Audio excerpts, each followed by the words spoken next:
what a win. Probably the win of the day, you would say, Rob Doster in college basketball. Game winner from Jami Meshack, 79-76. Tennessee wins the game, and obviously we'll get into the 1C conversation, but makes their case. Just what a win for the Volunteers today against Alabama, Rob Doster. Yeah, and I thought that the way that they won this game was an example of everything that makes Tennessee basketball, right? They're down by 4 with 30 seconds left. They get a bucket and then find a way to get a rebound on a missed free throw, an offensive rebound off a missed free throw, get fouled, make 2 free throws, tie the game. They force a turnover because they're able to prevent the ball from getting to Mark Sears. It forces LeBaron Filan to try to go one-on-one. Ball ends up squirting out of bounds. They force a 5-second call. And then Jami Meshack obviously makes that game winner. And frankly, it was Jami Meshack that made all of those plays. He was the guy that was face guarding Mark Sears. He was the guy that blew up the out of bounds underplay. He was the guy that hit the game winner. He got the offensive rebound off the missed free throw and hit those 2 free throws. It was, it's very easy to get sucked into the trap of saying, Tennessee is different because they have Chaz Lanier this year, and they're different because Jordan Gainey can go out there and make shots and make plays and kind of open up the offense a little bit. Zakai Ziegler is special, man. He's a lot of fun as a basketball player, but at their core, who Tennessee is as a basketball team is one that does the little things, the one that wins the game on the margins, the one that is going to do the things that don't show up in a box score. All of that cliche stuff is who they are. It's what Jami Meshack is, and it's how they won this game today. And frankly, Jeff, it's because they can still do all of those things while also having 3 guys that can go out there and get you 25 on a given night if they need it. That's why this Tennessee team I think this is their best shot. The best team that Rick Barnes has had there, the best chance that he's had to be able to get to a Final Four is this group, because they are Tennessee basketball, but they also got 3 dudes that can beat you offensively. I mean, you say this every year. You know that, right? You say this absolutely every year about this Tennessee team. I do happen to agree with you. Yeah, no, I agree with you this year. I do. I think they're the most balanced. They're the most well-rounded. They fit together. But my biggest concern is Alabama. Watching them down the stretch, like, how did they not close out this game? It was a comedy of errors at the end of this game, one after the other after the other.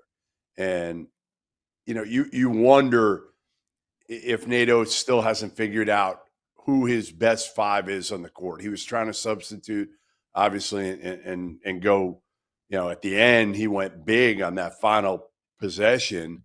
And you could see it kind of hurt him because he didn't have those guards to get up on Meshack. And Meshack had a great look, not a good look. I mean, for 3.8 seconds or whatever it was, he had a terrific look to step into that 3 and make it. But, again, it was letting Meshack get the offensive rebound. It was LeBaron Filan coming down with, I think it was 45 seconds left, and not giving the ball to Mark Sears to make a play. It just looks like, to me, I still don't have the confidence in this Alabama team on March 1st that I thought I would have in them right now. I think it's batshit insane that you come away from that game any level of concern. I mean, am I crazy, Rob? I mean, they were 4.5-point underdogs. They had the lead late in the game. A young guard made some mistakes, and you're coming away saying, "Oh my God, I'm worried about bet." No, stop that. You're doing that for a video. Here's what I'll say. Stop that. The only I hate having to agree with Goodman on certain points. This is the one place I'll give him credit, is that the concern that I have with Alabama is twofold. That when they want to get physical and they want to play big and they want to play with a lineup that is going to try to beat you up a little bit, they got to play Cliff Omoruyi at the 5. And Cliff Omoruyi, what did the box score say for him today? The box score has him at 2 for 5 from the floor.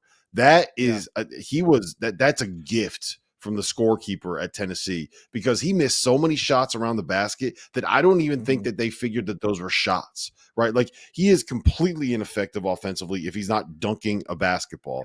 And that really limits what Alabama can be when it forces a defender to always be right around the basket because you don't have to guard Cliff more than 5 feet away from the rim. So that can kind of limit what Alabama is offensively when they try to get big and physical. And they need to be big and physical for reasons that were obvious on that missed free throw where Jami Meshack was able to body someone and go get an offensive rebound, right? So they're kind of stuck in this place where they want to be a team that shoots a lot of threes. They don't have the greatest three-point shooters in the world. They've built a roster that tries to go get all these offensive rebounds and be physical, but when they play their physical players, they end up struggling with floor spacing and shooting a little bit. And like Goodman said on that last possession was they had Filan and Sears out there, but it was only those two guys that could create a shot. And so it's I do think they are trying to find their perfect 5 and the best 5. But I would also say it's the kind of team where they don't have to have a best 5.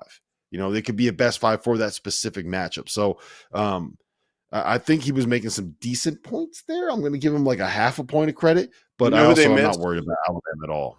You know who they miss? They miss Darian Reed because he's that guy who gives them a little bit of everything, right? He's their most versatile player with size who can switch on anybody. They just, again, Mark Sears defensively can be a liability at times because of his size. LeBaron Filan, we saw at the end of the game. Do you trust him with the ball in his hands? Again, didn't get the ball to Sears, couldn't inbound the ball. There were several instances there where he looked like a freshman in March.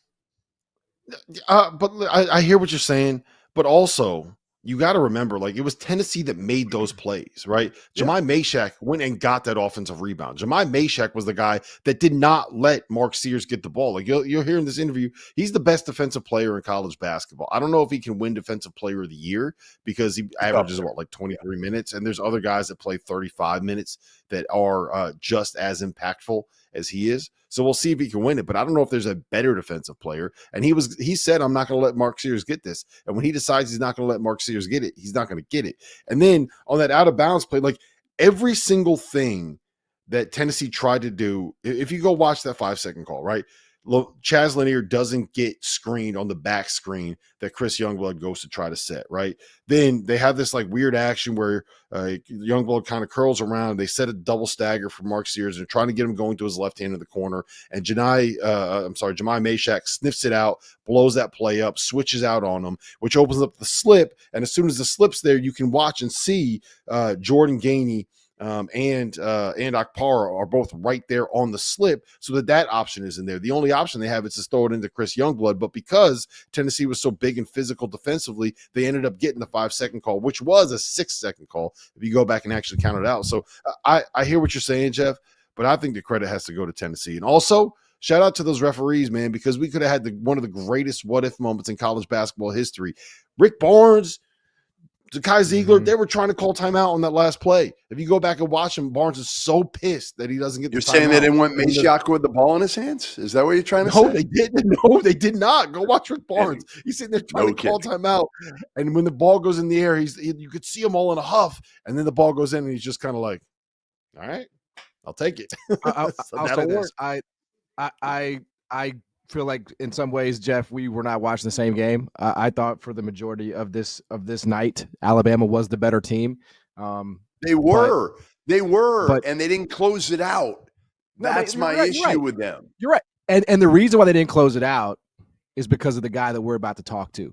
That's Jami Meshack. I mean, people will obviously talk about the shot because it's just insane how he kind of just walked into it and hit it, and he's not that guy. But it was as Rob pointed out, it was getting fouled on that offensive rebound on the free throw miss. It was the tie up defensively there with basically one arm. It was that shot. I mean, it was basically making the free throws as well after you get fouled. I mean, Jami Meshack single-handedly earned that win